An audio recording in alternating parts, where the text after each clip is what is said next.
te marquei. Vê se entrou aí. Isso.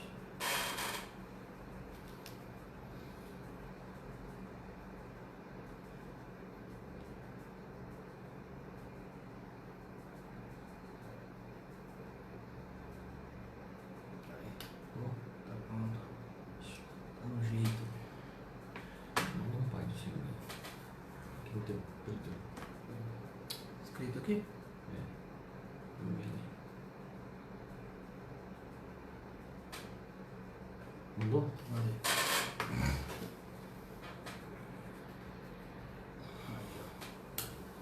Bênção de Deus.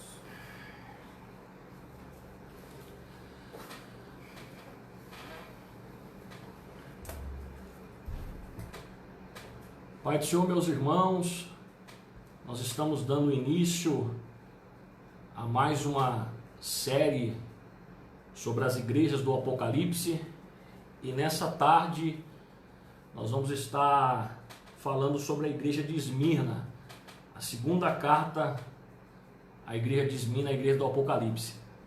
E nós estamos esperando os irmãos entrarem aí para nós podermos dar início ao conteúdo que será ministrado, que será ensinado. Será bem enfativo, será bem produtivo, bem objetivo esse ensinamento.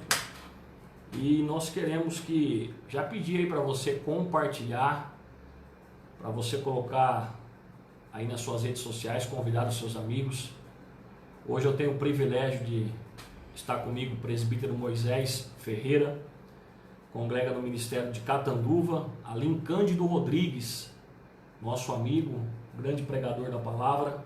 E para mim, Moisés, é um privilégio ter você aqui. Amém? O privilégio é nosso. Meu Deus do céu. Paz, meus queridos. Que Deus vos abençoe. O privilégio primeiramente é meu, né? Agradeço aí ao pastor Bruno por esse convite. Sei que grandes homens de Deus têm passado pela live do pastor. E para mim é uma honra, né? Poder trazer um estudo profundo sobre essa carta aí, aprender com o pastor Bruno hoje aqui também. Isso é bênção. Maravilha. Como o pastor Bruno falou, compartilhe. É uma carta tremenda, uma carta maravilhosa da parte de Deus àquela igreja, né? Isso. Deus abençoe o pastor Kleber Mulevar, pastor de Cândido Rodrigues do Ministério de Catanduva. Deus abençoe. Pedi para o Moisés, compartilha aí acho que já no teu Facebook você compartilhou? Ou no teu WhatsApp também. Vai compartilhando, meus irmãos. Vai compartilhando para que nós podemos atingir um número bom de pessoas.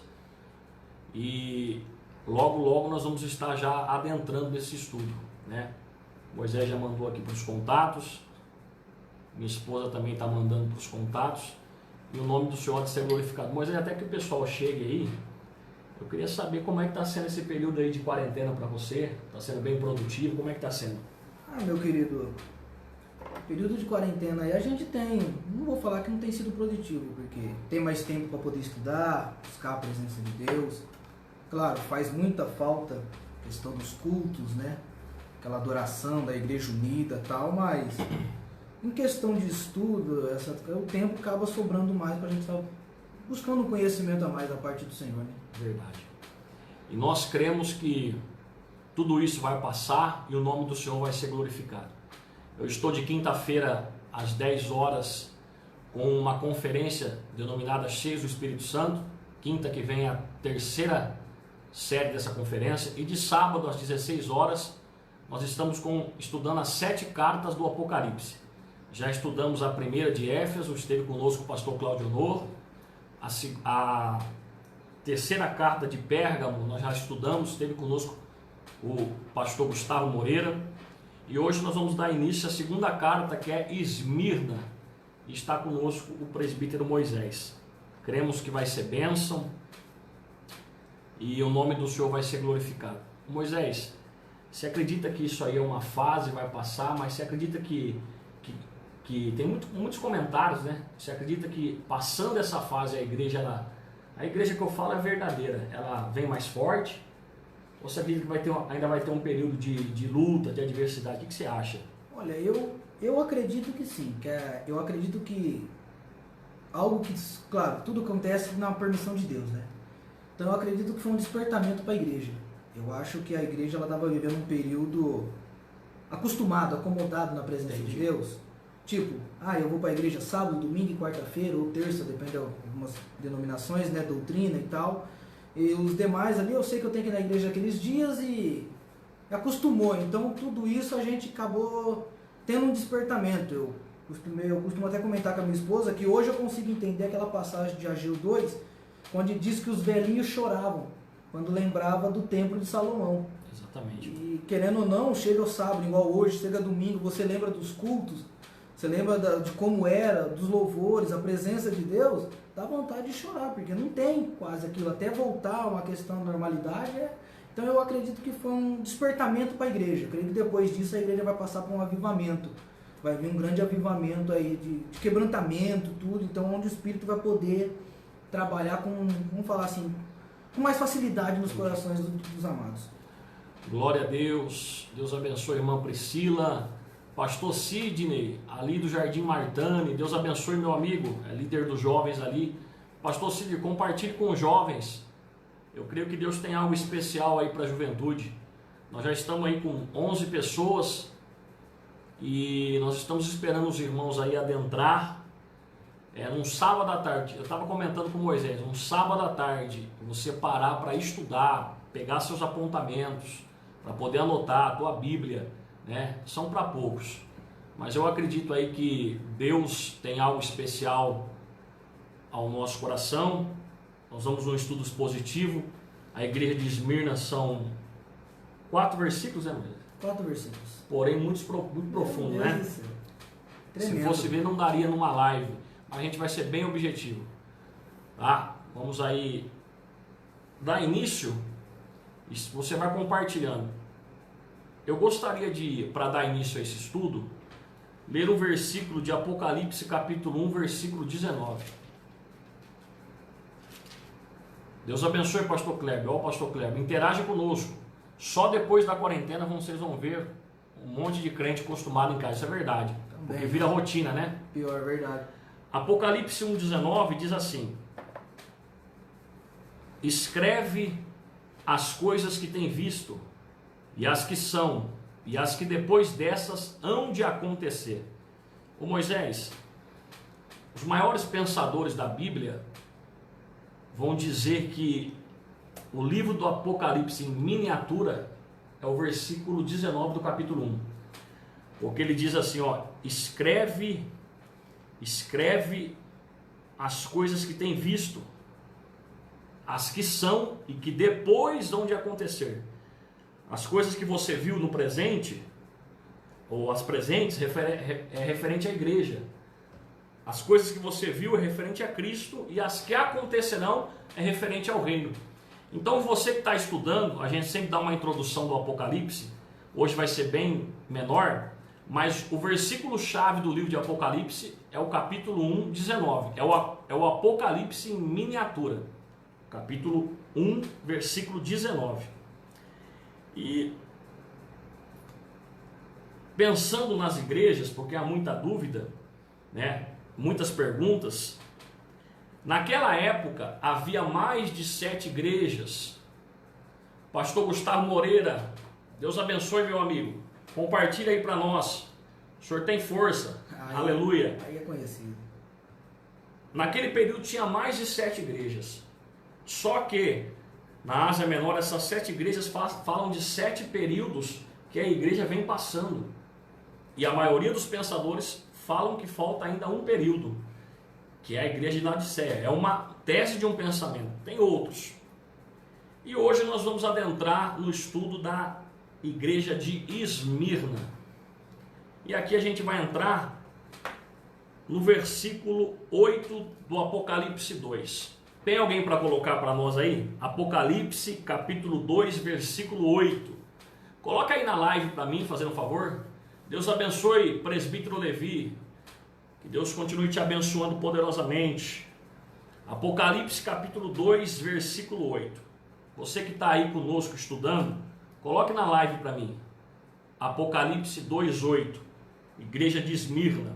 Só que antes nós entendemos Moisés, eu sei que você fez bastante anotações aí. Ao anjo da igreja que está em Esmirna, isto escreve. A gente precisa entender primeiro uma introdução, e isso é muito importante, meus irmãos, uma introdução a respeito dos acontecimentos da época. Isso é verdade. Porque a gente vai só conseguir, Deus abençoe Gustavo, pastor Samuel, forte abraço. Nós só vamos entender a carta de Esmirna se nós entendemos o processo que essa carta, que essa igreja passava naquela época. Contexto histórico, né? O contexto histórico, o pano de fundo, né? E eu vi aqui que Esmirna vem de mirra, né? Que era uma erva amarga que precisava ser esmagada para retirar o seu cheiro. E a palavra Esmirna, ela vem de mirra, que significa erva amarga. E para retirar o bom cheiro dessa erva, ela precisava ser esmagada. Naquele tempo a cidade de Esmirna era bela, era uma cidade muito bela, onde ficava o porto da Ásia Menor. Eu lembro que o pastor Claudio falou de Éfeso, que Éfeso ele tinha um porto também, mas o principal porto da Ásia é Esmirna. É Esmirna, todo navio que chegava encostava ali, né? Isso, então passava muita gente por lá. Era um lugar muito movimentado. E sabe o que é interessante? Parece que tem uma disputinha aí entre Éfeso e Esmirna, por causa desse porto. Porque o porto de Esmirna era um pouquinho melhor que o de Éfeso. Então vai pensando bem, uma cidade bela, da Ásia Menor, financeiramente muito próspera. Vai ter um pensador que vai dizer que ele era uma metrópole. Então era uma das cidades mais bonitas da Ásia. Pode comentar, Moisés. Diz um certo comentário, um certo pensador, que ele fala que ela era a coroa do império. Exatamente. Que os seus templos, né, os seus edifícios formavam como se fosse uma coroa. Que ela era bem colocado. Que ela era bem formosa. Eu vi um livro esses dias atrás tratando dessa questão, um livro da CPAD, As Sete Igrejas do Apocalipse. Sim. E o comentador ele traz que ela, se fosse nos dias de hoje, seria uma Rio de Janeiro. Isso. Ela era muito populosa. Éfeso, né? Muito populosa, bela, bonita, muitas pessoas queriam ver, que era muito ouro, muita riqueza, próspera, tudo fluía. Ele fala que tudo fluía, né? Ela era uma cidade que tudo ia para frente. Bem. E o grande problema, o Gustavo está nos acompanhando, o pastor Kleber, o grande problema é que a religião daquele lugar era completamente idólatra. Templos dedicados a Cibeles, a Zeus, a Apolo, a Afrodite, né? Era uma cidade muito idólatra.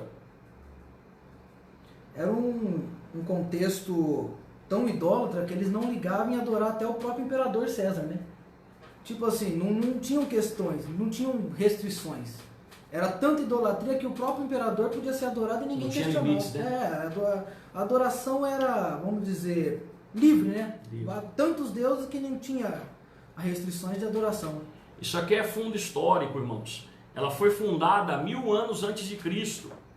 E ela foi destruída 600 antes de Cristo pelos lídios. E depois reconstruída 200 antes de Cristo por Lisimaco.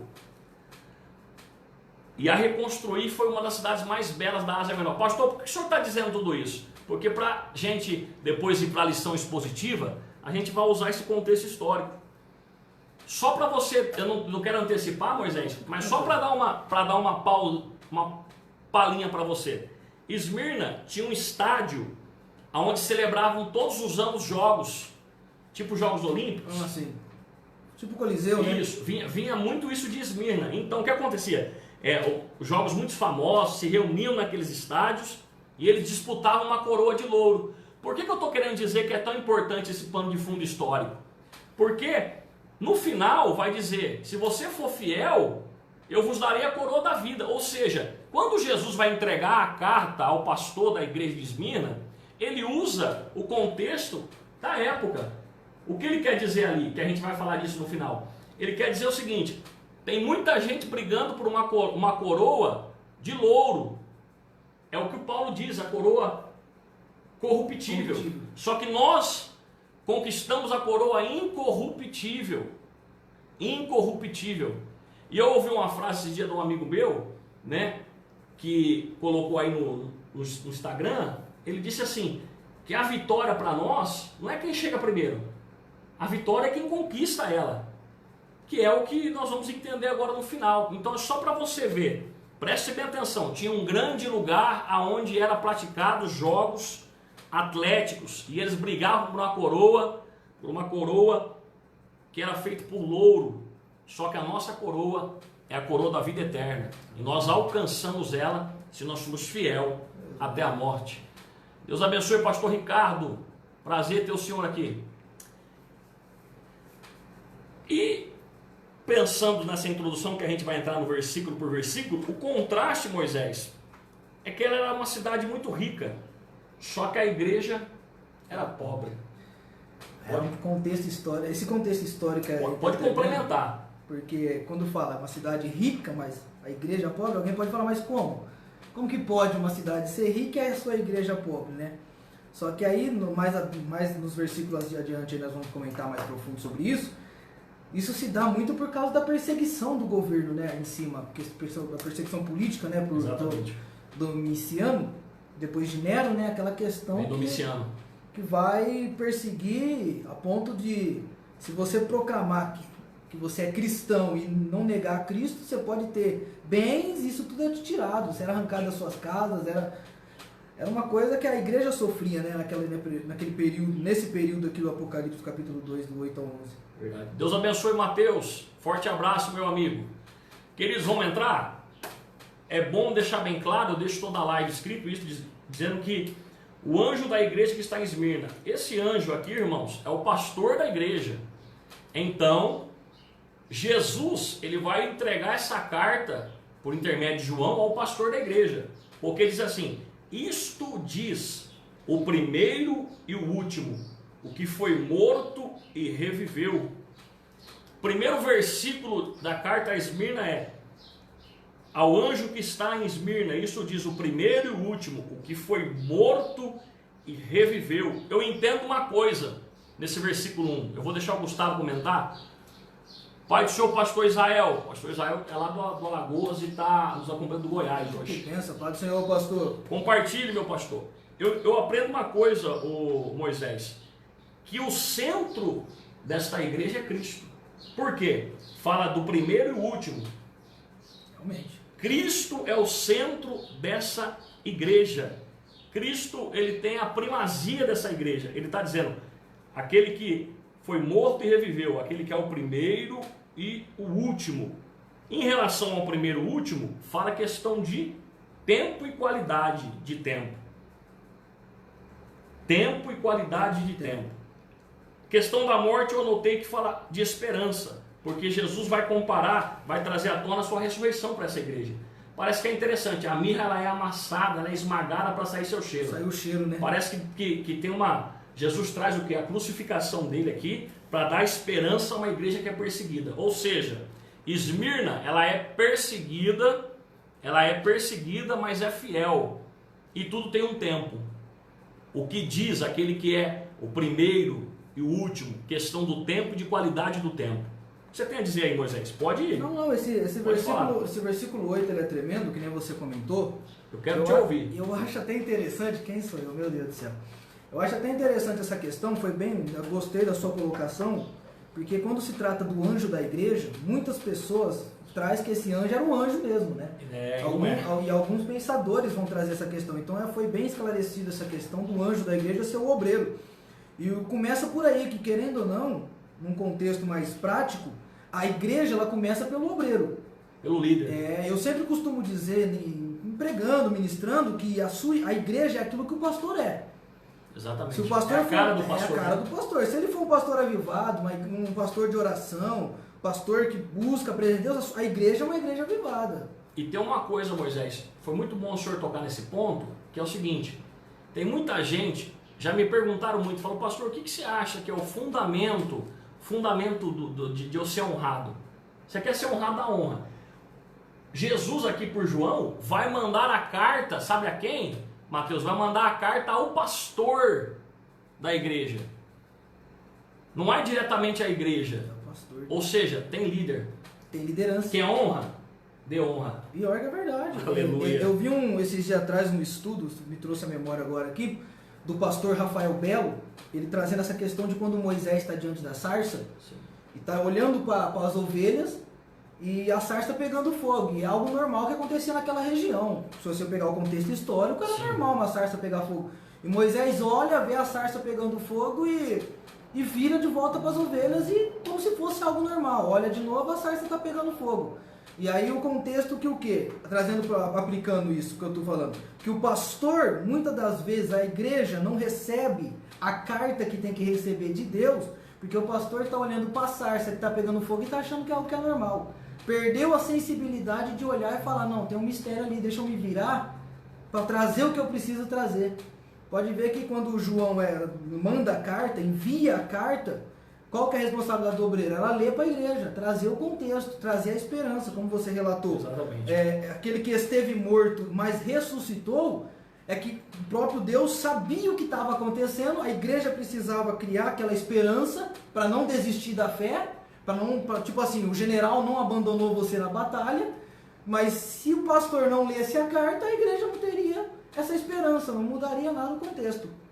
Então a gente está aprendendo nesse primeiro versículo que Esmirna é a igreja fiel, mas que tem Cristo no centro. Olha o que o Isber vai dizer, eu achei muito interessante essa frase. Deus abençoe Isaac, diretamente da Bahia, meu amigo, Deus abençoe. A igreja sempre é mais pura e romântica quando passa por períodos de sofrimento. Irmão, essa carta ela vem tanto a calhar nos dias de hoje, porque a igreja está passando um período difícil, um período complicado. Só que um comentarista muito conceituado ele vai dizer a igreja ela é mais pura, mais romântica, quando passa por períodos de sofrimento.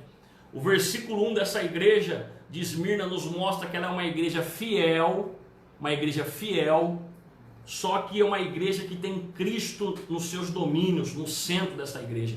E isso vai fazer muito a diferença. Eu quero pedir para vocês que estão assistindo, compartilhe no seu Facebook, nos seus status, nas suas linhas de transmissão, para que mais pessoas possam ouvir a palavra. Nós vamos ser muito objetivo e claro aqui nessa tarde, e se tiver que falar, vamos falar, né, Moisés? Não, né? Glória a Deus. Mas pede desculpa e fala o que tem que ser Amém. dito, né? Aleluia.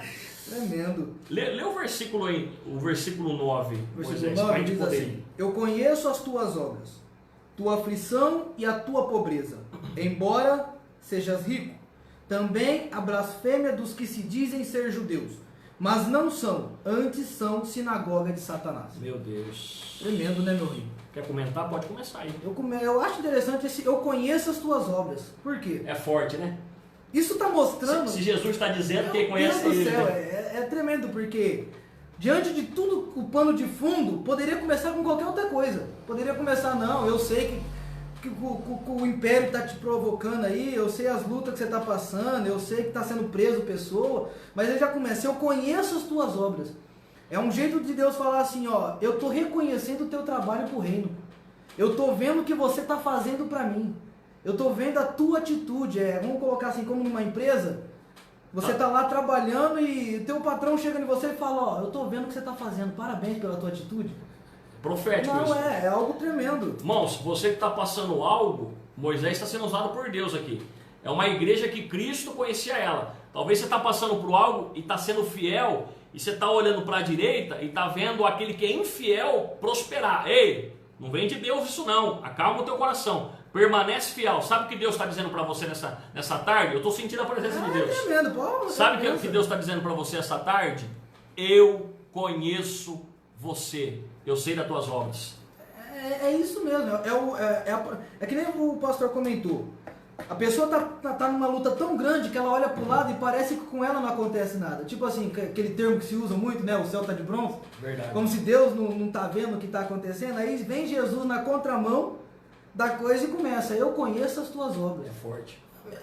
Eu tô vendo o que tá acontecendo, eu te conheço. Eu tô precisando ouvir isso também. Eu conheço as tuas obras. Eu te conheço. O Matthew Henry vai dizer uma frase em cima disso, que é tremendo, que ele fala assim, que Deus ele não vê o cristão ou a igreja simplesmente como ela é, mas ele vê por dentro dela.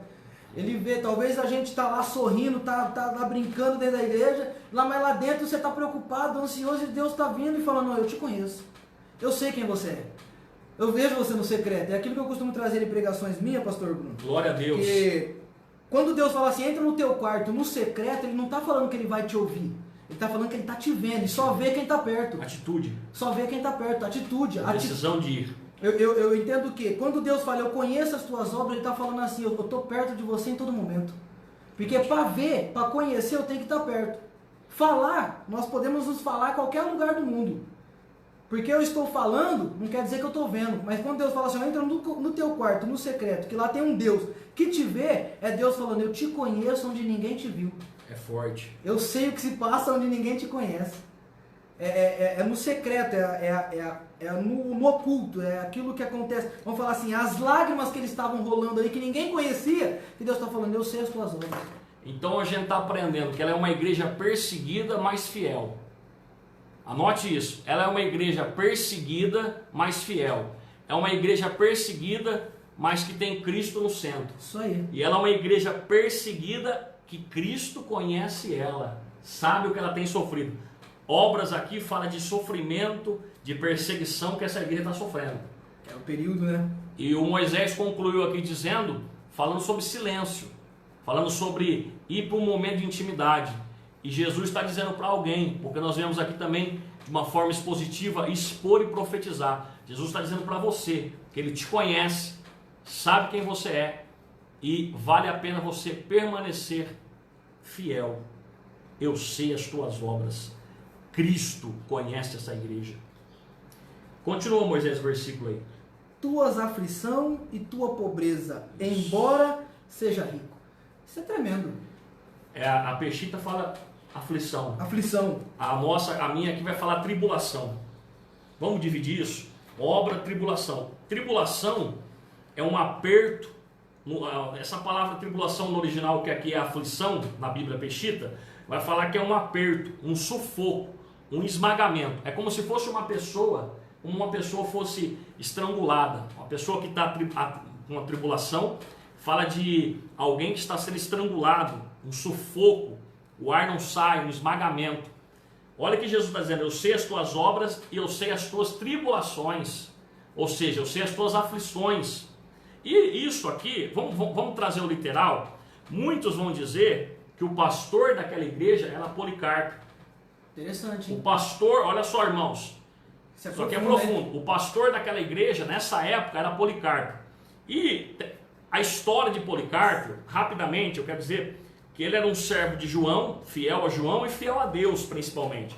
Só que Policarpo, eu acho que os estudantes da Bíblia sabem disso, e alguns livros vão falar, ele morreu queimado em uma fogueira. Agora a pergunta que vem, Moisés, é, por que ele morreu queimado em uma fogueira? Por volta de 155 depois de Cristo. Ele morreu queimado em uma fogueira, porque César queria porque naquela época eles queriam decretar uma adoração, como você disse, ao imperador César. E Policarpo falou que a única pessoa que ele adorava era o Senhor Jesus. E ele vai dizer uma frase muito linda, com 86 anos, eu tenho servido a Cristo, como posso maldizê-lo se ele só me fez bem? Essa é a fase de Policarpo. Ele vai ser queimado vivo em uma fogueira, lá naquele estádio onde eles faziam os jogos. Ah, sim. Tremendo. Ele é levado ao estádio e no meio de todos, ele é colocado e falou, negue a Jesus, bendize mal a Jesus e nós te soltamos. Aí ele vai dizer, como posso eu bendizer mal a alguém que só me fez bem? É a tribulação dessa igreja. Olha que frase que ele vai dizer ao meio de todos no estádio. Eu vou falar pausadamente para você anotar. Tu, ó imperador, me ameaças com fogo que queima por 1 hora e depois se apaga. Glória. Mas tu és ignorante a respeito do juízo vindouro e do castigo eterno. Pode me queimar, porque eu morro como um mártir, mas negar o meu Jesus eu não nego. Eita, glória. Pastor, o que o senhor está querendo dizer? Que no meio dessa tribulação que a Bíblia apresenta aqui em Esmirna, nós não temos que negar Jesus. Permita-te dizer algo, continue fiel, Daniel 1:8. Nós estamos na Babilônia, mas não se contaminamos com a Babilônia. A Babilônia não está em nós. Eu vivo nela, mas eu não me contamino com as iguarias. E ó, o que mais vai ter o que mais vai ter nesses dias, Moisés, é os pratos para serem apresentados. Mas pelo poder do sangue de Jesus, eu profetizo na tua vida. Tremendo. Que o sangue de Jesus tenha poder e você renuncie a esses pratos. Tremendo essa questão. Pode continuar. Você falou de Policarpo, é profundo isso daí. Porque a história também traz a questão, o Champlin vai trazer esse comentário de Germânico. Um homem jovem, está falando de um jovem, Germânico. Jovem, rico, tinha tudo para conseguir continuar a vida ali, e ele está diante no mesmo lugar, e quando chegam nele para ele negar a Cristo, ele vai e ele provoca as feras. Champlin fala que ele provoca as feras a ponto de se agarrar com elas para poder chegar mais perto do seu Salvador. Ele se entrega de tal maneira que é tremendo. Eu li um livro, pastor Bruno, que o autor ele fez uma pergunta assim para quem estava lendo. Por que antigamente, os mártires, o diabo, sabendo que ao matar aqueles homens o evangelho cresceria, por que o diabo matou mesmo assim? E aí ele traz a questão que ele fala, porque aqueles homens não tinham medo. Porque querendo ou não, o evangelho, o pregador da palavra, o cristão, ele não pode ter medo. Ele não pode temer, ele não pode se acovardar. Não quer dizer que você tem que sair por aí quebrando tudo, dizendo, eu sou cristão. Não. Só que se for preciso morrer pelo amor de Cristo, nós temos que morrer. É o que está no final do livro, que o senhor comentou, da coroa que nos aguarda. Daquilo que nos espera. Daquilo que está preparado para nós. Então, aí esse autor ele traz no livro, ele fala assim, por que eles não tinham medo? Porque o diabo só trabalha em cima do medo. O diabo só trabalha em cima de quem tem medo. Então, como eles não tinham medo, o diabo ia até a morte. E quando eles morriam, o evangelho crescia. Glória a Deus. Quando eles morriam, o nome de Deus era proclamado. Os mártires foram uma porta muito grande do evangelho. Meu Deus, tremendo. Nós estamos no versículo 9. Eu sei as tuas obras, ou seja, eu sei quem tu és e o que você está fazendo. Eu sei também as suas tribulações. E agora, eu sei em relação a tribulações e a pobreza, mas que na verdade tu é rico. Como pode, né? Por favor, eu te peço, fique conosco. Tem algo interessante nessa pobreza aqui. Tem, né? É mistério isso aqui. Deixa eu te dizer algo. Aos irmãos que estão aí, Deus abençoe minha sogra, Clarice. Aos irmãos que estão aí, esta palavra pobreza, ela tem duas vertentes e duas radicais do grego. Uma é, eu não sei pronunciar muito bem o grego. Eu sei um pouco de lei e a tradução, mas a pronúncia não é muito bom. Não sei falar o grego, mas eu vou falar como está escrito aqui. É pocheia, que fala de miséria, de pobreza e de alguém que não tem o básico. Essa pessoa é tão miserável que ela não tem nem o básico. Escute isso. Escute isso. E a outra vertente da palavra pobreza no Novo Testamento fala de pineia, que é alguém que precisa de ajuda, mas tem o básico. Presta atenção. Duas palavras relacionadas à pobreza. Uma relacionada à pocheia, que é alguém que é miserável e não tem nem o básico para sobreviver. E a outra é pineia, que é alguém que precisa de ajuda, mas tem o básico. E o que é usado aqui em Esmirna é a primeira. Pocheia é alguém que não tem nem o básico, não tem nada. Meu Deus. Não tem nada. Você quer saber aonde é usado isso também, ô Moisés? Me ajuda aí na leitura. Vai para mim, fazendo um favor, em Mateus capítulo 5, versículo 3. Vai falar das bem-aventuranças. Lê para mim Mateus 5, 3. Marca aí para nós aí, Mateus 5. Marca aí na live para mim, Mateus 5, 3. Mateus 5, 3.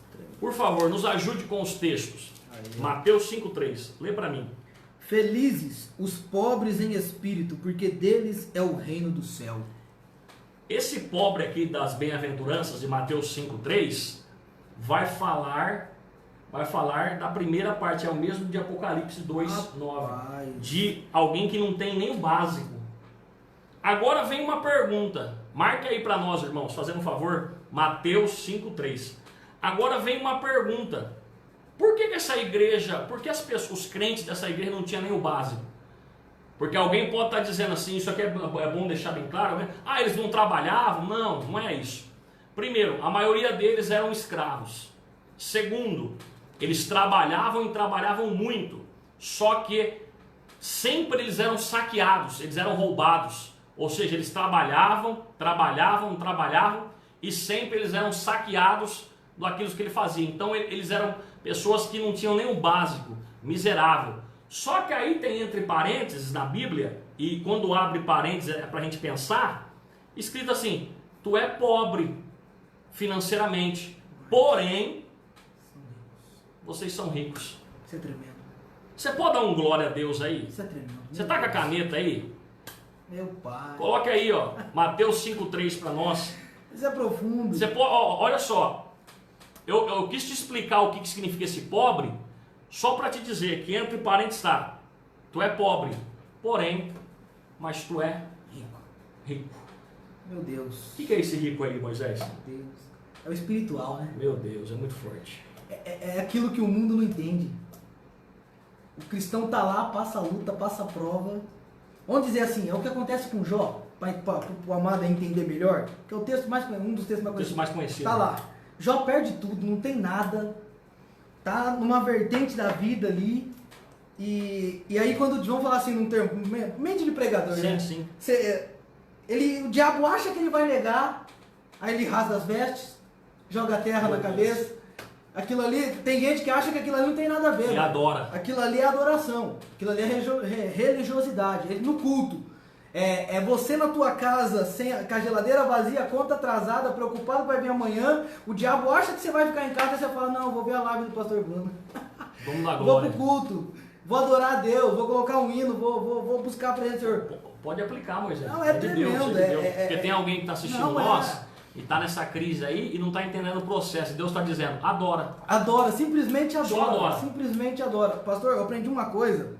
Não vou lembrar o nome do pastor que me ensinou isso, que foi numa aula, num dos cursos que a gente faz, e ele traz essa questão de Jó, que quando a mulher de Jó chega nele e fala assim, ó, por que tu não amaldiçoa esse Deus e morre? Que ele fala para ela: tu fala como uma das loucas. O termo ali, no original da palavra, o termo é utilizado quando um vento forte bate na árvore, joga os frutos por terra, as folhas, a árvore fica seca, só que ela não sai. Então Jó tá olhando pra mulher dele, tá falando: filha, o vento soprou, só que a árvore ainda tá de pé. Eu ainda tô aqui.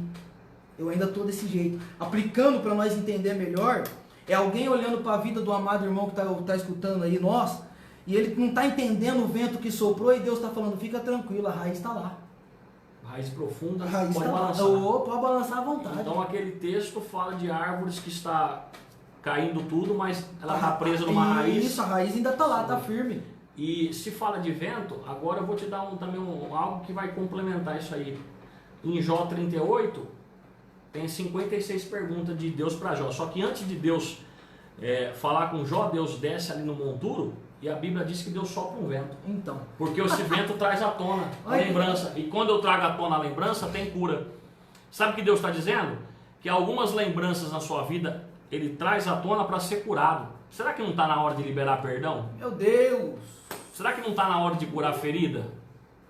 Será que não está na hora de o vento do Oriente soprar e trazer à tona alguma coisa? Aí você vai dizer: mas eu não quero lembrar. Mas é preciso lembrar, porque está lá escondido e é ferida. Nossa. E toda ferida, se ela não for cicatrizada, causa mau cheiro.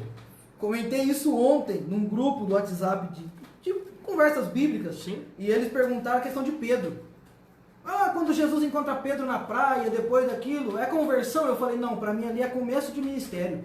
Porque Deus nunca vai começar um ministério sem sarar o que está antes. Tem que sarar o Pedro. Primeiro Pedro foi sarado, para depois lá em Atos 2 estar pregando. Exatamente. Mesma coisa de Jacó. Cura as feridas. Primeiro está lá no vale. Como você chama? Vamos ver se ele vai falar que é Esaú. Não. Cura. Jacó. Primeiro curou lá atrás, para depois ser Israel. É forte. Meu Deus do céu. Deus está dizendo que Ele quer te curar de alguma coisa essa tarde. Meu pai. Algumas feridas. Eu sei que o Espírito Santo já te trouxe lembranças, mas isso tudo é para curar. Aí você está perguntando: pastor, como que eu faço isso? Deixa o Espírito Santo tocar em ti, apresente a Ele. Jesus quer curar feridas, porque as marcas são boas, porque as marcas fazem nos lembrar de muita coisa boa ou de alguma coisa dolorida, mas a ferida aberta traz mau cheiro. Traz. E precisa de um tratamento, ou bálsamo, É o bálsamo do Espírito Santo de Deus. Precisa colocar remédio. É tremendo isso daqui. A Bíblia Viva, nesse texto, ela diz assim: mas tu tens riquezas celestiais, foi o que o Senhor disse. Ou seja, é uma igreja pobre financeiramente, mas que tem muita riqueza celestial. Essa igreja, ela é um contraste de Laodiceia. Pior, né? Laodiceia ela era rica, mas espiritualmente morta. E a igreja de Esmirna, ela é pobre financeiramente, mas rica espiritualmente. Que coisa, né? Muito forte. E é algo que nós deveríamos nos preocupar, né? Porque, vamos falar assim, a igreja, querendo ou não, a igreja de Laodiceia, trazendo com a aplicação dos dias de hoje, é a igreja que nós vivemos. É o período que nós estamos, né? Pode ver que templos luxuosos, grandes... Tem dois pensamentos, né? Mas E aí, trazendo nesse tipo de pensamento, hoje, como nós falamos aqui no começo, em relação à pandemia, é uma igreja que muitas das vezes está morta. O senhor, como pregador do evangelho, viajou esse Brasil fora aí, quantas vezes igreja que você chega dá dó, você sente dó, porque você vê que o povo não está vivo, não tem aquela vividez do espírito, não age. Vamos falar assim, o pregador sua, prega, você sente a presença de Deus, mas você olha e você fala, meu Deus. Mas tudo vem por uma causa e isso pode ser um processo de um grande avivamento. Isso. Só que é o seguinte, viu, irmãos, avivamento não espere, eu não sei se você está esperando aquele cultão, a hora que acabar a pandemia, não é isso não, isso aí não é avivamento, o avivamento nasce hoje. O avivamento começa hoje em mim, para lá na frente, ser gerado em alguém. Mas é. Então primeiro começa em mim, no meu particular, nessa época de pandemia. Cultos fenomenais irão acontecer mesmo.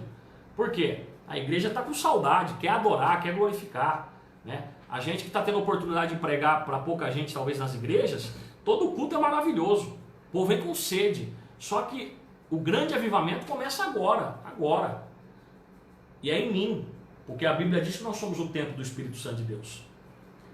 Ô Moisés, então a gente falou sobre a pobreza, e aí eu leio na peixita para mim, como continua o versículo 9.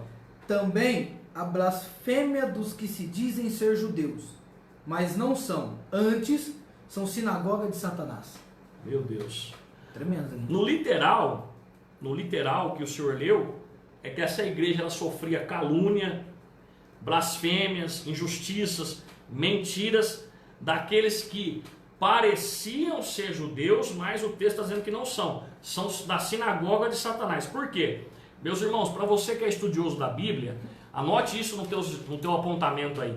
Os maiores perseguidores da igreja do primeiro século foi o povo judeu. O povo judeu foi os maiores perseguidores da igreja. Só que aqui em Esmirna a coisa era um pouco pior, porque Jesus, o anjo, Jesus vai escrever por intermédio de João essa carta, Jesus vai falar por intermédio de João essa carta, e ele vai dizer, eu sei os que estão causando calúnia a teu respeito, estão falando de ti, estão levando mentiras de você, mas na verdade eles não são judeus, eles fazem parte da sinagoga de Satanás, ou seja, Moisés, eles trabalham para Satanás. A Bíblia Viva, que é uma Bíblia mais no linguajar de hoje, vai dizer que esse pessoal aí, eles sustentam, olha que coisa, eles sustentam as causas de Satanás. Eu vou dizer, tem muita gente que vive isso. Meu pai. Tem muita gente que está sofrendo calúnia, infâmia, injustiça. Fica tranquilo, não vai querer pôr tua mão. Só que tem muita gente que está sendo, como foi falado aqui pela Bíblia Viva, sustentam as causas de Satanás. Aí eu fiz uma pergunta. Se não é por nós, lembra aquele texto? É contra. Pior. Lembra Jesus dizendo?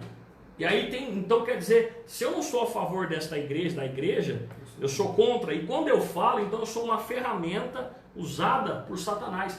É tão verdade isso, eu não estou falando que ninguém tem Satanás aqui, mas é tão verdade isso que Pedro, no capítulo 15 de Mateus, Pedro está dizendo que Jesus é o Filho de Deus, o Filho do Deus vivo. Jesus está dizendo, Pedro, quem te revelou não foi carne nem sangue, foi meu Pai que está no céu. E logo após, Pedro já está falando, não Jesus, você não vai perecer. E Jesus vai dizer o que para ele? Afasta de mim, Satanás, está atrás de mim. Então cuidado para a gente não ser usado por Satanás. E a pergunta, e que lado que estamos? Meu Deus. Cuidado com isso, porque essa igreja, ela sofria calúnias, injustiças. Jesus está dizendo, eu sei tua obra, eu sei que tu é pobre, mas financeiramente, mas é rico espiritualmente. Eu sei quem tu és de verdade. E Jesus está dizendo, eu sei os que fazem calúnias de você. Eu sei quem estão mentindo a teu respeito. Eu li um livro, te aconselho, Moisés, chama Vida Crucificada, W. Tozer. Na página 99 ou 199, Tozer vai dizer o seguinte: não queira fazer justiça com as próprias mãos. Ou seja, quando alguém se levanta contra você, não queira revidar, porque você vai acabar ensanguentando as tuas mãos também. Ou seja, quando você quer revidar, você ensanguenta as tuas mãos. Aí Tozer vai dizer o seguinte: e você continuará sendo um cristão imaturo, vírgula, mas o Cristo que vive, ele te justificará. Rapaz. Eu vou dizer algo para alguém para deixar o Moisés entrar nesse texto. Deus te justifica. Acalma o teu coração. Meu pai. Pode ir lá, pegando Moisés. um gancho que o senhor já falou, tremendo essa questão, porque quando nós olhamos para judeus, nós vemos alguém que conhecia a lei, alguém que entendia, alguém que dizia assim, religioso, alguém que estava na igreja. Vamos aplicar para o dia de hoje, alguém que está na igreja. Sim. Alguém que sabe o culto, como funciona, quantos anos a igreja tem, conhece a Bíblia, e é que nem o senhor comentou. E aí a gente quer colocar a mão, a gente quer falar, a gente quer agir. E Deus vem falando, não, fica tranquilo, quem age sou eu, tem momento, tem a hora, eu sei quem está fazendo. É o começo, eu sei as tuas obras. Exatamente. Ninguém te conhece, eu te conheço. E a gente quer, um dos maiores erros que nós temos em pessoas, assim, falando em questão de pessoas, é querer mostrar as nossas obras. Querer mostrar aquilo que nós estamos fazendo. Uma justificação. Como se, tipo assim, se eu estou fazendo e a pessoa não está vendo. Só que nós temos que lembrar que quem tem que ver é Jesus. O dono da igreja, o cabeça da igreja. Ele está olhando e está vendo. E por ele ver, ele vai nos sustentar, vai nos auxiliar, vai nos ajudar, vai trazer a esperança que nós precisamos. É algo tremendo, porque quando nós olhamos para essa questão, tem um verbete judaico que ele diz assim: o que eu for falar, por mais bom que seja, eu comentei esse dia atrás com a minha esposa, eu falei, o que a gente vai falar, por mais bom que seja, ouça isso, meu amado. E esse verbete judaico ele diz assim: o que você for falar, pode ser bom, não é para prejudicar o irmão, mas se não for para edificar a vida dele, não fale, porque não serve. Se o que eu for falar não for para edificar a vida do meu próximo, pode ser algo bom, mas eu não devo falar, porque eu só posso falar aquilo que for edificar. Aquilo que for para o crescimento dele. Pode matar, né? Pode matar, realmente. Aí você entende muito aquilo que Paulo traz à igreja. Se eu não me engano é de Coríntios, que eles precisam comer papinha, porque ainda são bebês. Não estão ainda comida forte, não aguentam ainda comida forte. Leite. E quantos não são assim? Dependendo da palavra que você falar, você mata ele. Tiago traz um capítulo inteiro para falar da língua, do freio. Meu Deus, tremendo. Fala para nós pensar antes de falar. Os provérbios. Salomão, né? Tremendo na sua... Glória a Deus. Irmãos, compartilhe. Nós vamos entrar daqui a pouquinho no versículo 10, que eu acho, Moisés, que é um versículo chave da igreja de Esmirna. Que ali tem 3 pontos fundamentais dessa igreja. Mas eu quero, pode continuar. Lê o 10 aqui? Pode ler o 10. Não tenhas temor algum das coisas que sofrerás, porque eis que o adversário colocará alguns de vós no cárcere, para que sejais provados, e sereis afligidos durante 10 dias. Sê fiel até a morte, e eu te darei a coroa da vida. Então, Moisés, para quem está no estudo conosco desde o começo, quem está entrando aí, nós estamos falando da carta de Esmirna, e essa igreja é perseguida, mas fiel. Essa igreja ela é perseguida, mas Cristo está no centro dela, está no comando dela. Essa igreja, estou recapitulando, essa igreja ela é perseguida, mas Jesus conhece quem ela é de verdade, sabe as suas obras. Essa igreja ela sofre tribulação, mas está nos cuidados de Cristo. Essa igreja, Cristo vai dizer, financeiramente tu é pobre, mas você tem riquezas celestiais. Eu lembro de Atos capítulo 3, que Pedro e João estão subindo juntos, o paralítico vai dizer o quê? Me dá a moeda? Pedro diz, eu não tenho, mas o que eu tenho eu te dou. Levanta e anda no nome de Jesus. Essa igreja é rica na parte espiritual, diferentemente da igreja de Laodiceia. Contrário, né? Contrário. E essa igreja tem os perseguidores, os que se dizem judeus que não são, na verdade são contra a igreja. E agora você acabou de ler o versículo 10, que para mim, nós já estamos terminando, aguenta aí, que para mim é a chave principal dessa igreja. Eu vou ler, o Moisés leu na Bíblia Peshitta, uma Bíblia muito boa. Eu vou ler agora na tradução da Viva. Olha o que diz: deixe de ter medo do que você está prestes a sofrer, Meu Deus. vírgula, pois o diabo brevemente lançará algum de vós na prisão para experimentá-los. Vocês serão perseguidos durante 10 dias. Mostre-se fiel até mesmo quando estiver enfrentando a morte, e eu lhe darei a coroa da vida e um futuro glorioso sem fim. Meu pai. Aqui tem pelo menos 3 pontos fundamentais para essa igreja, porque você que está conosco, você pode perguntar: pastor, foi falar de perdão, foi falado de injustiça, foi falado para mim confiar em Cristo, que Ele me justifica, não é para mim sujar minhas mãos. Agora vem uma pergunta, pastor Gustavo, vem uma pergunta, e a pergunta que fica é: como eu posso fazer? E a resposta é o 10. São 3 ordenâncias, são 3 ordens, são 3 pedidos de Cristo a essa igreja. E você leu na Peshitta, e para quem está com a Bíblia aí, ao meio da revista, diz: não temas as coisas que hão de padecer, a viva deixe de ter medo do que você está prestes a sofrer. Ou seja, no momento de tribulação, Jesus ele não vai dizer que ele está arrancando essa igreja da tribulação. Ele está dizendo: não temas o que há de acontecer. Eu aprendo uma coisa, Moisés, vamos por pontos. Eu aprendo que quando Jesus diz para mim não temer e não me tira da prova, ele está dizendo assim: eu estou contigo e eu estou no controle. Meu Deus. Olha para cá, que eu quero deixar o Moisés falar sobre esse versículo e esse ponto. Olha para mim. Tem muita gente que profetiza de uma forma muito irresponsável.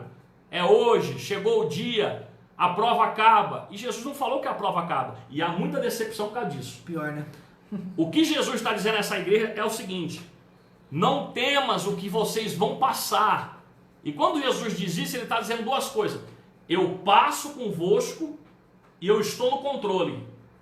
Ou seja, está tendo um vento na sua vida, Jesus está dizendo: eu estou no controle e eu passo esse vento convosco. Tremendo. Muito forte. Meu Deus. Não tenha temor. Olha só. Tradução bonita. Não tenhas medo, né? Também, vamos traduzir assim, trazendo para a linguagem de hoje. Quem não tem medo hoje? É difícil. O medo vem, né? Hoje, como diz o Dr. Augusto Cury, todo mundo é doente. Vivemos numa sociedade doente pela ansiedade, medo, preocupação, correria. E aí Jesus vem na contramão e: não tenhas medo, não temas. Como você receberia essa notícia? Sabendo que o diabo vai te prender, vai te perseguir, pode tirar a tua vida, está te escravizando, usando pessoas, você perdeu tudo, porque você naquela época, período histórico, contando agora isso um pouco mais da história para você entender, se você tinha alguma coisa, algum empreendimento, alguma loja, só por você não negar a Cristo, isso era tirado. Você tinha dinheiro, isso era tirado. Você não tinha mais dignidade, você era perseguido, jogado para as feras. Meu Deus. Aí Jesus vem no 10 e fala: não temas. Não temer. Eu lembro muito de Josué, diante do muro de Jericó. Josué acaba Moisés era o grande líder, era a inspiração, era aquele que, vamos falar assim, todo mundo admirava. Aí Josué assume agora o lugar de Moisés que faleceu. Ele está diante da muralha de Jericó e Deus olha para ele e fala: Josué, não temas, coragem, homem. Forte. Porque toda vez que nós vamos enfrentar por uma grande luta, isso é tremendo, pastor Bruno, porque toda vez que o diabo vai colocar você em alguma coisa, tentar acabar com a tua história, é porque Deus tem uma grande vitória logo depois. Toda aprovação é precedida por um grande milagre. Por um grande milagre, por uma grande exaltação de Deus. Quer ver um exemplo? Apocalipse 1. João está na ilha de Patmos. Sofrendo, já de idoso, lugar inóspito, não tem nada, para morrer, é onde ele tem a revelação do Apocalipse.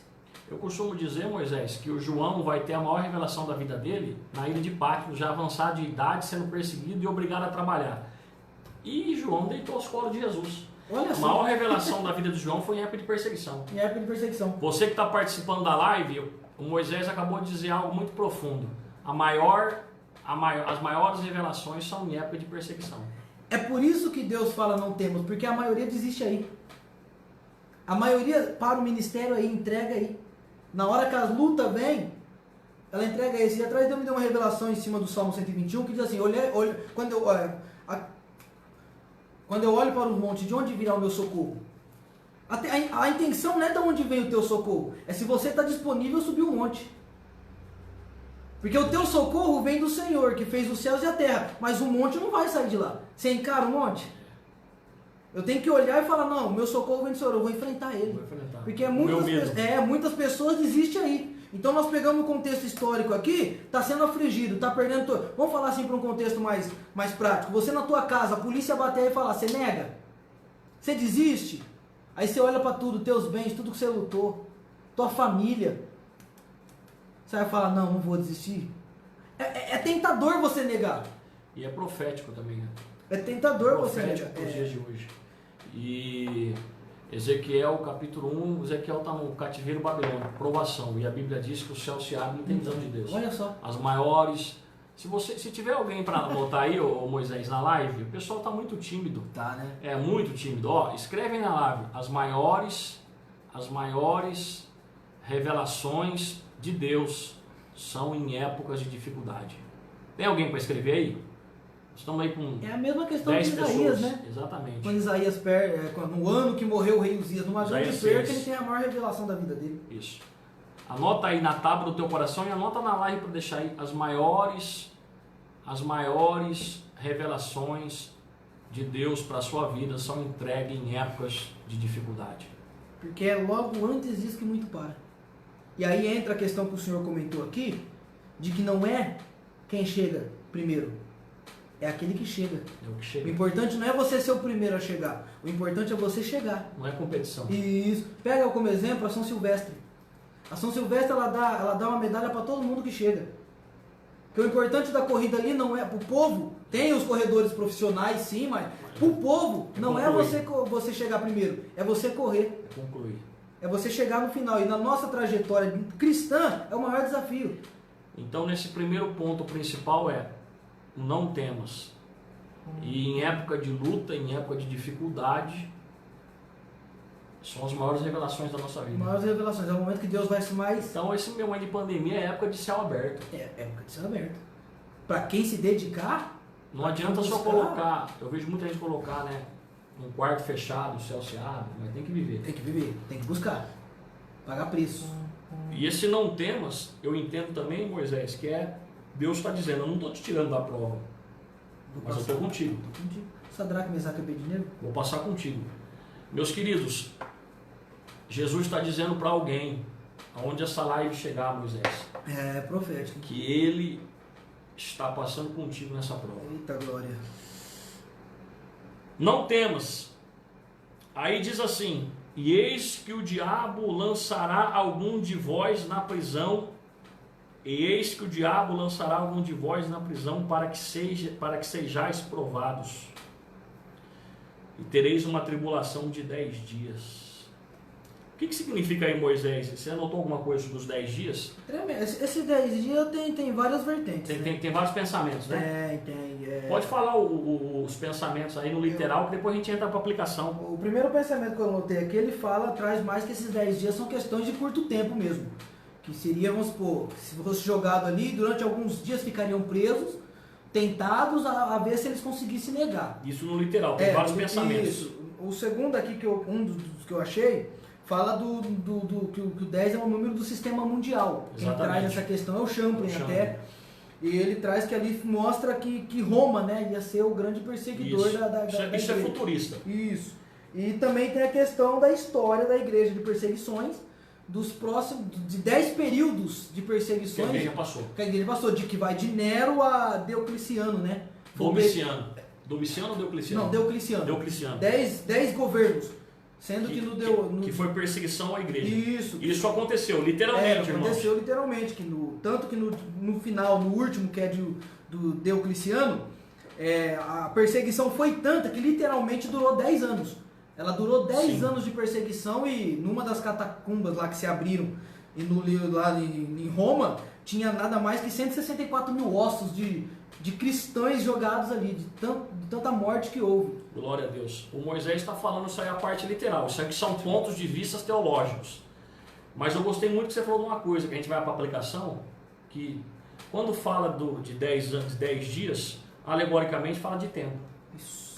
Fala de tempo. Isso é profundo. E o interessante que aqui está falando de preparação. Aqui está falando de uma palavra de preparação para essa igreja.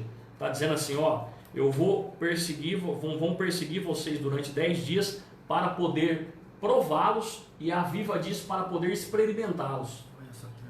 Ou seja, essa igreja vai ser provada por 10 dias para experimentar aonde está o coração dessa igreja. Sabe o que Jesus está dizendo? Que algumas provas vêm na nossa vida para verdadeiramente Cristo nos mostrar onde está o nosso coração, onde está a nossa raiz, onde nós estamos findados. Tem muita gente que quando a prova vem, ela vai descobrir quem ela é. É a palavra que falam na maioria de plenárias, de ensinadores, também fala muito no coach isso, fala muito, o Augusto Cury fala muito isso, e é uma frase muito conhecida. Você quer conhecer a pessoa, é só dar poder para ela. Realmente. Então quer dizer, mas o que vem dizer aqui, o tempo, Deus me deu algo. E Deus falou, como está falando de provação, para provar, para experimentar, Deus falou algo comigo, Moisés. E Deus falou o seguinte, toda prova tem o tempo de começar, mas também tem o tempo de terminar. Meu Deus, é processo? Processo. Meu pai. Pregue isso, ou use isso para a sua vida. Meu Deus. Escreva aí nos seus apontamentos, processo. E quando fala de 10 dias, fala de tempo. E o que Deus está dizendo aqui é o seguinte, toda prova tem o tempo de começar, mas também tem o tempo de terminar. Vai passar. Meu pai. Eu quero profetizar na vida de alguém, Moisés. Eu estou sentindo muito Deus aqui. Deus e eu estou sentindo Deus e eu quero profetizar algo na sua vida. E essa profecia é o seguinte, talvez você está passando uma prova e não está entendendo. E Deus está dizendo para você, neste momento, Deus está dizendo ao seu coração, essa prova teve início, mas também ela tem um dia marcado por Deus para terminar. Não é eterna, vai passar. Aí você pergunta, pastor, Bruno, Moisés, por que eu estou passando isso? Aí o Moisés foi usado por Deus para dizer, processo. Para você ser aprovado, para você crescer. Toda prova é o prelúdio de uma aprovação de Deus e de uma honraria de Deus para a tua vida. Ó, nós não estamos falando de honraria do homem, não. É de Deus. Nós estamos falando de honraria de Deus. O negócio é diferente. Deus usa o homem para confirmar a honra daquilo que ele já deu. Aleluia. Eita, maravilha. Glória a Deus. Jesus é bom. O processo é tremendo, né? Jeremias, no processo do vaso. Você está com os comentários aí? Não, peraí. Jeremias no processo do vaso. Aleluia. Todo aquele processo que ele está passando, ele vê o vaso ser quebrado de novo. É processo, é que nem o senhor falou. Tem começo e tem fim. Tem que passar. Verdade. Talvez quando a gente chega no processo, a gente acha que, quando a gente está passando por processo, a gente acha que nunca vai acabar. A gente acha que aquilo vai ser o fim da nossa vida, né?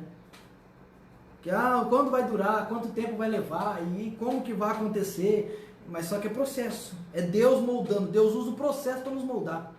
Tanto que a Bíblia ela é bem clara em dizer, ó, você vai passar por esse processo porque eu tô te testando, estou te provando, eu acho interessante a Bíblia, essa linguagem de hoje aqui para jovens, eu estou te experimentando. É isso. Estou experimentando. Eu vejo os processos como Deus nos preparando para coisas maiores. Exatamente. É Deus te moldando para você chegar onde Ele quer que você chegue. Por exemplo, a nação de Israel, eu gosto muito do Pentateuco por causa disso.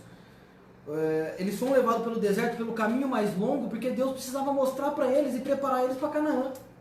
Pode ver que eles não estão preparados.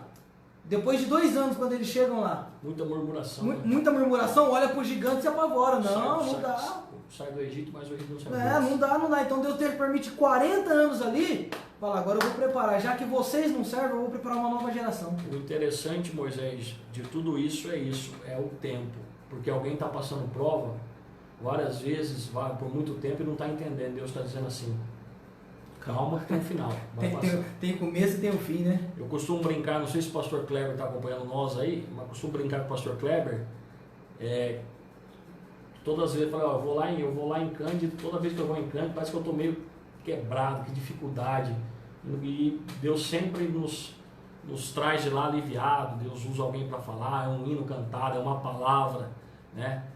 E é um processo. Esse processo uma hora termina, que Deus está te moldando para algo grande. Deus está moldando. Na verdade, está moldando para a promessa, né? Para a promessa, isso. Talvez você está passando algo e não está entendendo, Deus está dizendo, acalma o teu coração, estou te moldando para a promessa. Estou te preparando para ela. Meus queridos, vai compartilhando. Eu preciso que você compartilhe isso para chegar para mais pessoas. É tremendo isso daí, né? Para que pessoas possam ouvir essa palavra. É profética, está sendo muito profético. Deus tem usado muito, uma forma muito específica para quem está aqui e para quem vai ouvir. Moisés aí diz, não temas, o período do tempo que você vai ser provado. Aí termina dizendo, ser fiel até a morte e darei a coroa da vida. Mas o ponto principal aí, ser fiel até a morte. Jesus está dizendo a essa igreja, vocês vão ser provados, não temas. E eu tenho uma palavra de ordem aqui, uma palavra de exigência para vocês. Qual que é a palavra? Ser fiel. Ser fiel. E a palavra fiel aqui, Deus abençoe o pessoal de Nova Aliança, irmã Eva, Deus abençoe. E o interessante, Moisés, é que essa palavra fiel, do grego é pistos, que fala de renúncia, verdade, manter firme a fé, caráter. E essa palavra fiel aqui fala até de, olha só, tem uma segunda vertente no grego que fala de verdade, de ser verdadeiro até nos negócios. Meu Deus. Será que dá problema se falar? Não, tem que falar. Solta aí. Essa palavra fiel aqui, ser fiel, não é ser fiel somente na igreja não, tá, irmãos? Para mim ser fiel com Cristo, essa palavra fala de uma vertente de verdade, uma pessoa verdadeira nos negócios que ela faz, ou seja, tem gente que é até fiel na igreja, mas não é fiel nos negócios. Quando envolve dinheiro na sua parte secular, já não pode confiar. Tem isso na igreja? Tem. Então essa palavra aqui, essa palavra ser fiel até a morte, fala também dessas verdades do negócio. Eu pesquisei no original no grego. Fala de verdades em negócio, fala de manter firme a sua fé, fala de uma pessoa confiável. Olha só nessa palavra dá uma pregação, Moisés. Tremendo. Pessoas confiáveis, que é necessário hoje na igreja, pessoas confiáveis, pessoas que são confiáveis e verdadeiras nos seus negócios, pessoas de caráter, uma pessoa que mantém firme a sua fé. Meu pai. E para fazer tudo isso, eu abro um parênteses e digo assim, é necessário renúncia. Isso me lembra, pegando um gancho da fidelidade da igreja até. Fiel.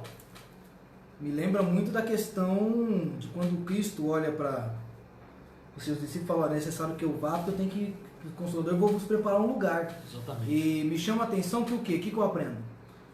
Querendo ou não a igreja, nós temos o costume de falar que a igreja é a noiva, né? Só que na cultura judaica não existe noivo. Existe o desposado, que é a mesma coisa de casado. Exatamente.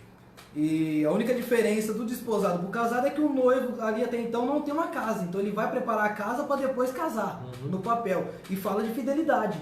Por mais que o noivo foi, tem um amigo do noivo que está olhando, está vendo se nós somos fiéis. Espírito Santo. Será que a igreja é fiel? Será que nós somos fiéis? Você que me ouve, como que o noivo pode olhar para você? Por essa palavra fiel falar de muitas coisas, a gente tem que fazer uma análise, né? Ser fiel até a morte. Porque aí tem 2 prêmios. Nossa, que a gente vai concluir. Mas essa fidelidade é muito forte. Pode concluir, Moisés. Será que nós estamos nessa fidelidade? A igreja, quando eu falo nós, eu falo âmbito igreja, da noiva do Cordeiro? É o Espírito Santo nos fazendo uma pergunta. Aquilo que o pastor Gustavo até comentou na live que ele traz sobre a igreja de Pérgamo, né? Pérgamo. Vocês trouxeram? Pérgamo. Sobre que nós não somos o que falamos, mas somos aquilo que agimos. Nós não é o que fala, nós somos aquilo que fazemos. Abre para mim em Efésios 5:1, para poder dar ênfase a isso. Qual que é a frase, Moisés? Nós somos aquilo... Nós somos aquilo que fazemos e não o que falamos. Lê Efésios 5:1. Imitai, pois, a Deus como filhos amados. Algumas traduções vai dizer, sede, pois, imitadores de Deus. O que Paulo está dizendo à igreja de Éfeso, ele nunca disse em lugar nenhum, só aí. Tremendo. Ele vai dizer, sede, pois, imitadores de Cristo. Rapaz. Sede, pois, imitadores de... É Cristo ou Deus? Aqui na Peshita ela traz como Deus. É Deus. Imitai, pois, a Deus como filhos amados. Sede, pois, imitadores de Deus. É o único lugar na Bíblia que vai dizer para ser imitador de Deus. É a carta à igreja de Éfeso, capítulo 5:1. Ou seja, eu imitar a Deus é refletir Deus em mim. O sentido aí é um pai e um filho. E o filho olha para o pai e o filho quer ser igual ao pai. Meu pai. Esse é o sentido desse texto. Tremendo. Então, imitar aí é alguém olhar para o Moisés e ver Deus. Meu Deus. 1 Coríntios, lê 1 Coríntios, texto da ceia, 11, né? 1 Coríntios 11:1. 11:1. 1 Coríntios 11:1. Tem alguém para anotar para nós? 1 Coríntios 11:1. Eu vos louvo, irmãos meus, porque em tudo vos lembrastes de mim, e mantiveste os mandamentos tal como vos entreguei. Isso. 1 Coríntios 11:1. Ah, não. 2, perdão. É isso. Sejai-vos meus imitadores, como também eu sou de Cristo. Paulo está dizendo, sejai meus imitadores, porque eu estou sendo de Cristo. Ou seja, quem está olhando diretamente para mim, está olhando para Cristo, porque eu tenho imitado a Cristo. Tremendo. 1 Coríntios 11:1. Irmã Eva, anote aí 1 Coríntios 11:1 E Efésios 5:1. e Efésios 5:1. Anote aí na live para nós. Tremendo, hein? 1 Coríntios 11:1 e Efésios 5:1. Então, o termo é, eu tenho que andar de tal maneira que quem olhe para mim imite eu, porque eu estou imitando a Cristo. Exatamente. Profundo. Alguém está olhando para você e está vendo Cristo em você, está vendo Deus em você, está vendo esse reflexo. É por isso que a gente é o sal. É por isso que a gente é o sal da terra. É por isso que além de ser o sal da terra, nós somos a luz do mundo. A gente ilumina onde é escuro, a gente tempera onde não tem tempero. Tremendo, hein? A diferença. Querendo ou não, o cristão faz a diferença. Faz. E é o que está falando a palavra fiel. Fiel, Sede fiel até a morte, porque se você for fiel, a Bíblia vai dizer, daria a coroa da vida. te darei a coroa da vida. Tremendo, hein? Eu não anotei muita coisa da coroa da vida, porque a coroa da vida fala de vida eterna. Só que tem um detalhe, aqui que eu quero te dizer, por que, obrigado, irmã Eva, por que a gente falou no começo, é uma parte histórica, às vezes não chama muita atenção, não é muito interessante, né? Por que a gente falou que lá na igreja, na cidade de Esmirna, tinha um grande estádio onde eram feitos jogos e as pessoas recebiam as coroas feitas por louros, né? Por quê? Porque na contramão Jesus usa o que a igreja já conhece para pregar para eles. Ele diz assim, se você for fiel, vos darei a coroa da vida. Ou seja, tem gente que vai em Esmirna, lá nos jogos, e briga pela coroa de louro, mas não, que é a coroa corruptível. Paulo vai dizer em 1 Coríntios 9:25, que nós lutaremos pela coroa incorruptível, onde a traça, o ferrolho não corroem. Então, essa coroa da vida aqui, que Jesus está dizendo, é vida eterna. Comparando com aquele período da época, Jesus está dizendo, tem muita gente que vai aí de ano em ano para poder lutar, vencer, e uma coroa de louro.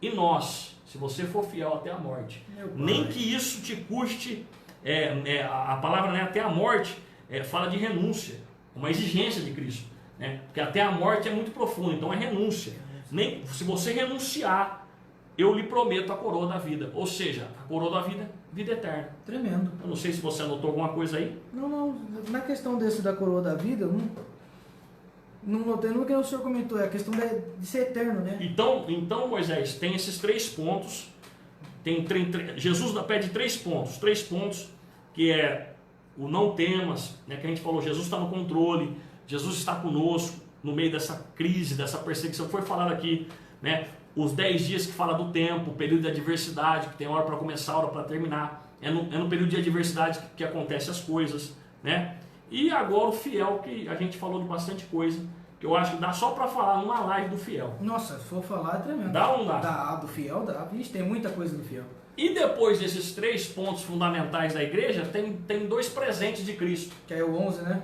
Um que é a coroa da vida e um está no 11. Que não passará a segunda morte. Não passará, não receberá o dano da segunda morte. Hein? Isso é forte. Isso é profundo demais. Não receberá o dano da segunda morte. Pode comentar, Moisés. O que tem ouvidos, entenda o que o Espírito diz às igrejas. O vencedor não sofrerá o dano da segunda morte. Rapaz. Quem tem ouvidos, ouça. São 7 vezes que fala isso, né? São. Que o Espírito das igrejas. E o presente é: não receberá o dano da segunda morte. Isso é profundo, hein? Meu Deus, pastor Bruno. É muito forte. O contexto, até cristãos pensam que acaba aqui, né? Você morreu e acabou. Tem gente que não tá. Ó, tem pessoas que já não esperam mais a volta de Jesus. Realmente. E eu tô falando de cristão, tá? Cristão que acostumaram tanto com esse negócio de Cristo vai voltar, a igreja vai subir, que já não espera mais. Não espera mais. Faz tanto tempo que eu tô ouvindo, mas vai acontecer. Vai acontecer e é algo tremendo. Esse dano da segunda morte é profundo. Aí entra muito até um gancho aqui, como o senhor falou do fiel, sobre nós sermos sal da terra e luz do mundo, que no contexto, posso falar aqui? Não sei se você já ouviu isso, não me critique por isso, pelo amor de Deus, me entenda. Que tanto o ímpio quanto o salvo, quando morre, o espírito vai para Deus. O espírito volta. Só que tem uma diferença. É a alma, né, também. A luz que há no salvo é o que faz ele passar pelas mansões celestiais que estão do demônio lá em cima. Que na verdade é o corpo, alma e espírito, né? Isso. O espírito volta para o corpo para a terra e a alma é o que você está falando, aí vai para os lugares distintos. Aí fica preso ali. Aí você fala, por que eu tenho que ser luz do mundo? Porque se você não for luz do mundo, se o Espírito Santo não tiver em você, morreu. Morri, acabou, não, é o início. Você sabe, isso aí, pensamento teu, você sabe, olha que bonito, irmãos. 10 minutos a gente está encerrando, vamos fazer uma oração e terminar. Você sabe, olha o que o Wisber diz. Os que nasceram presta bem atenção, porque eu quero falar devagar essa frase. Os que nasceram 2 vezes morrerão apenas uma. Meu Deus. Isso é tremendo. Peraí, aqueles que nasceram apenas uma vez morrerão 2. Rapaz. Escute isso. Aí você vai estar perguntando assim, o que significa isso? Os que nasceram 2 vezes, quais são os 2 nascimentos? Vamos usar um clichê. Meu primeiro nascimento, 5/7/86. O segundo nascimento, em Cristo. 2008 aceitei a Jesus, 2010 batismo em abril. Segundo nascimento. Os que nasceram 2 vezes morrerão apenas uma vez, que é a morte natural. E aí, se Jesus não voltar antes para nós, essa morte natural, a gente vai ser levado ao paraíso, que antes era o seio de Abraão, mas é levado, isso é estudo escatológico, que é levado, está debaixo do trono de Deus hoje. E é uma morte. Se Jesus voltar, nós passamos ao ponto. Se Jesus voltar hoje, agora, nesse momento, quem sobe com ele, nós passamos pelo tribunal de Cristo. Não confunda o tribunal de Cristo com o trono branco, não tem nada a ver. O tribunal de Cristo é só para os salvos. É para receber a pedra na coroa. Galardão.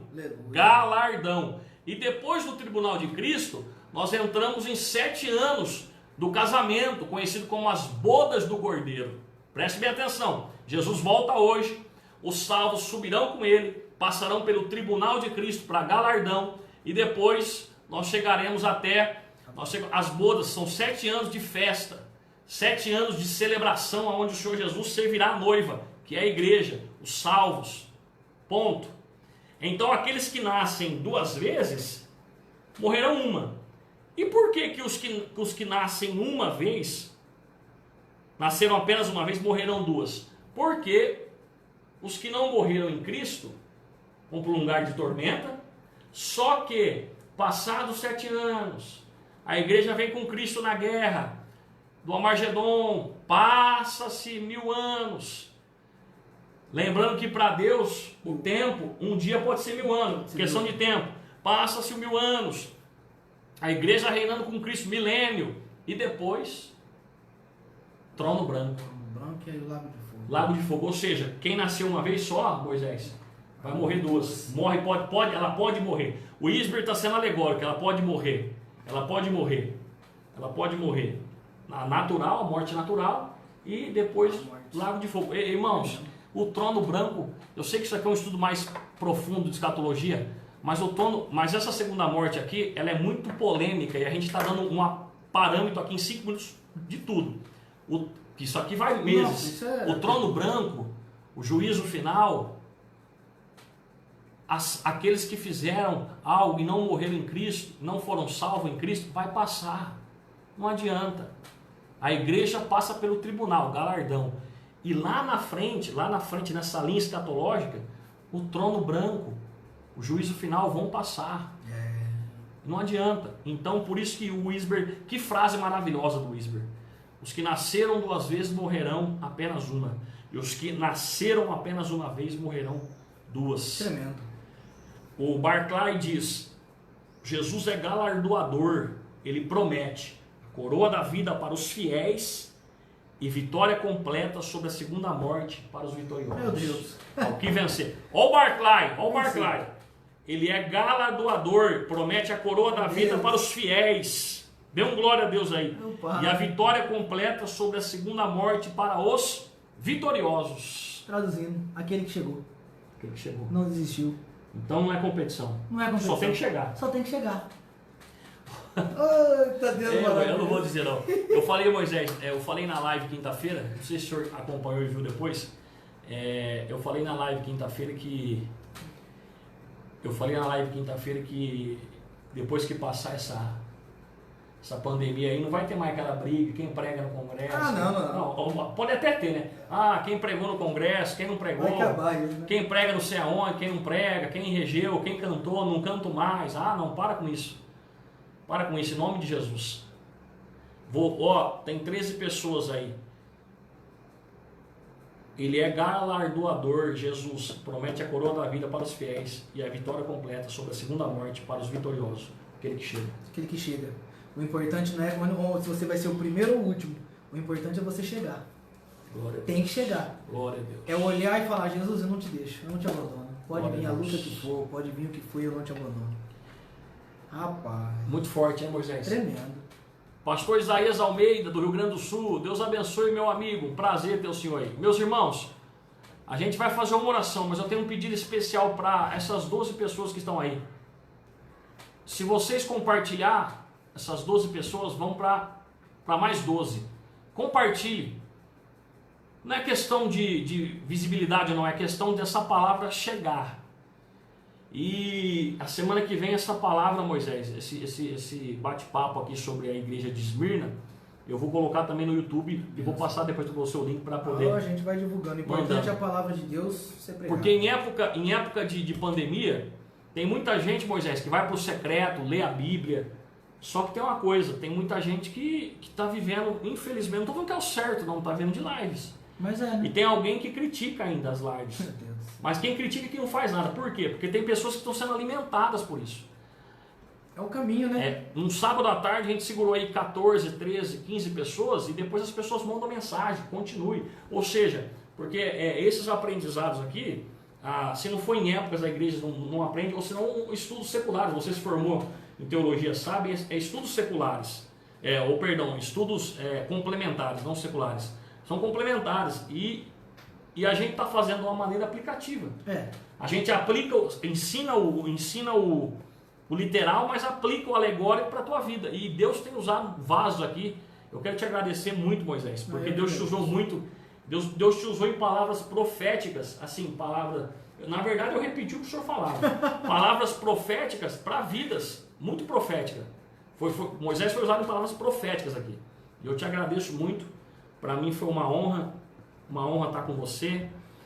Dá um abraço na família, dá um abraço ao pastor Kleber. Muito obrigado, pastor Kleber, Ministério de Catanduva. Pastor Gustavo, meu amigo me abandonou. Gustavo, às vezes ele abandona. Deus abençoe, Gustavo. Gustavo. Tô brincando, senhor. Gustavo é uma benção. benção, rapaz. Prazer estar com você, um amigo. Prazer é meu. Prazer, né? Nós podemos estar se conhecendo melhor. Gustavo também é um amigo. Deus abençoe. Pastor Kleber, aquela janta lá, hein? É benção. Glória a Deus. Meu Deus. Deus abençoe. Eu queria que você fizesse uma oração, depois fizesse seus agradecimentos, a gente ia terminar. Fazer aqui os agradecimentos, já hora, né? Tá bom. Agradeço aí, claro, a Deus primeiro, agradecer ao Senhor essa oportunidade, honra aí que o Senhor nos abriu a porta aí da sua casa, desse Facebook. Me sinto privilegiado de desfrutar desse momento aqui com o Senhor, que Deus também abençoe sua vida, seu ministério, Amém. sua família. Sei que não é fácil, é um processo doloroso, mas que nem nós trazemos aqui. O importante é chegar. Verdade. O processo serve, tem começo, meio, tem começo e fim. Então Deus nesse meio vai nos moldando. Que Deus abençoe a cada um e realçando aqui o pastor Bruno pediu, compartilhe, mande para alguém. Faça chegar. Talvez essa você está palavra. aí e fala assim, como que eu posso fazer a obra de Deus? Compartilhe, você vai estar fazendo a obra de Deus. Talvez você não está pregando, mas você está ajudando alguém a ouvir a palavra de Deus. Através disso, almas são alcançadas. Ó o pastor Olha lá, Kleber. ó. Deus abençoe, pastor. O homem é tremendo. É, ele é benção. Ali tem. Ele é Ali, convida qualquer dia que você vai que ali que ele tem. Ah, Ali é para horas, hein? E profético, hein? Pô, o homem é tremendo. Mas vamos fazer uma oração aqui, que Deus nos abençoe. Senhor nosso Deus, maravilhoso Pai, te agradecemos por este momento, Senhor, a qual passamos aqui, meu Pai, na Tua presença. Pai querido, Pai amado, que esta live, Senhor, chegue nos demais corações. Todos aqueles que estão nos ouvindo nesse momento, Senhor, que venham ser abençoados pela Tua presença. Pai, Tu sabes o que cada um tem passado, Senhor, lutas, dificuldades, anseios, preocupações. Entra com providência na vida de cada um, meu Pai. Pai amado, Pai querido, age profundamente, meu Deus, pois acreditamos e confiamos no Teu nome.